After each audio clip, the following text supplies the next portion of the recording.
Hello বন্ধুরা, আজ কিচেনওয়ালার নতুন রেসিপি মূলো শাক ভাজা। বাজার থেকে এই টাটকা মূলো শাকটা কিনে নিয়ে আসলাম, কিনে ধুয়ে নিয়েছি, খুব ভালো করে ধুয়ে নিয়েছি।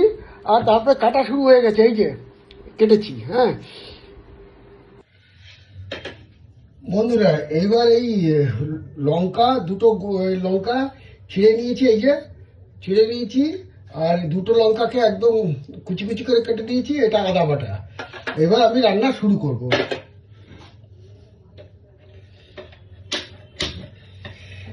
গ্যাস জ্বালালাম, এবার কড়াই চাপিয়ে দিয়েছি।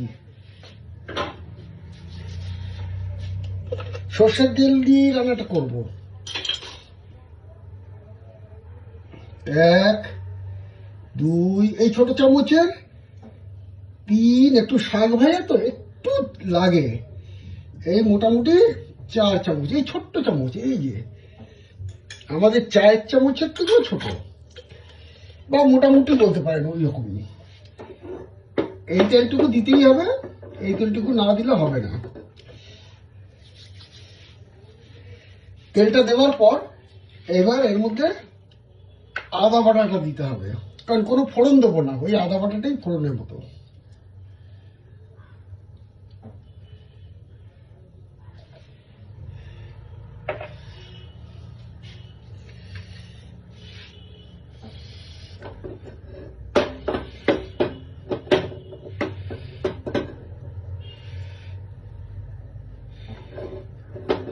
আজকে আর রসুন ফোড়ন দিলাম না। অনেকে শাকে রসুন ফোড়ন দেয়, আমিও দিই, কিন্তু আজকে আর এই মূলো শাকে রসুন ফোড়ন দিলাম না। এই যে আদা বাটাটা দিয়ে দিলাম, পুরো ছিটছে, একদম আঁচটাকে সিম করে দিলাম, পুরো ছিটছে। আদার গন্ধটা চলে গেলে পরেই শাকটা দিয়ে দেবো।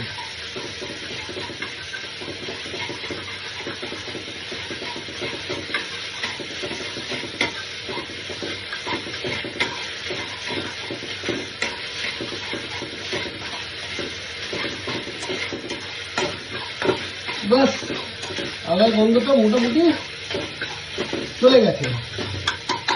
এবার শাকটা দিয়ে দিতে হবে। এই যে শাকটা পুরোটা কাটা হয়েছে, এবার শাকটা দিয়ে দিচ্ছি। তবে আদা একটুখানি নুন দিয়ে দিয়েছিলাম, তাও ছেটেছে। নুন দিলে নাকি ছেটে না। এবার শাকটা দিয়ে দিলাম। তো শাকে একটু নুন দিলে শাক থেকে জল ছাড়তে শুরু করবে। এই সামান্য একটু নুন দিয়ে দিচ্ছি, আদায় নুন দেওয়া ছিল, সেই জন্য নুনটা খুব কম দিতে হবে। বাস এইটুকু যথেষ্ট, কারণ শাক তো শুকিয়ে এইটুকু হয়ে যাবে।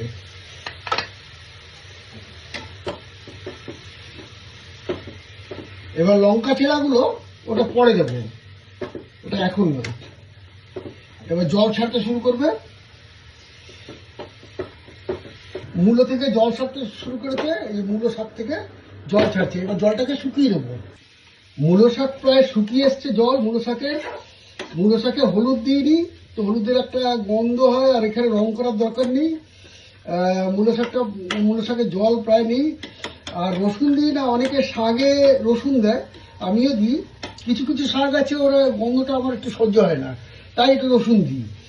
আর মূলো শাকের তো অরিজিনাল গন্ধ, মানে মূলোর গন্ধ, এটা খুবই ভালো। আর ছোটবেলায় যে মূলো শাকটা খেতাম ওটা একটু তেতো তেতো হতো। এখন মূলো শাকগুলো তেতো হয় না, কি শাক দেয় কি দেয় জানি না, হালকা তেতো হলে ভালো লাগে। তো এই যে সেই ছোটবেলার যা মূলো শাক খেয়েছি তার স্বাদ এখন আর পাই না। তো দুটো গোটা লঙ্কা ছিঁড়ে দিয়েছিলাম, এবার এই গুঁড়ো লঙ্কাগুলো, এই যে কুচি কুচি করে কাটা লঙ্কা, এগুলো দিয়ে দিলাম। এগুলো দিয়ে দিলাম। একটু ঝাল না হলে কোনো জিনিস ভালো লাগে না। আপনারা আপনাদের পছন্দ মতো ঝাল ব্যবহার করবেন। আর হলুদ আপনাদের দিতে ইচ্ছে করলে দেবেন, এটা অপশনাল। প্রায় শাক হয়ে এসছে, একদম সিম আছে। এবার কিছুক্ষণ ভাজা ভাজা।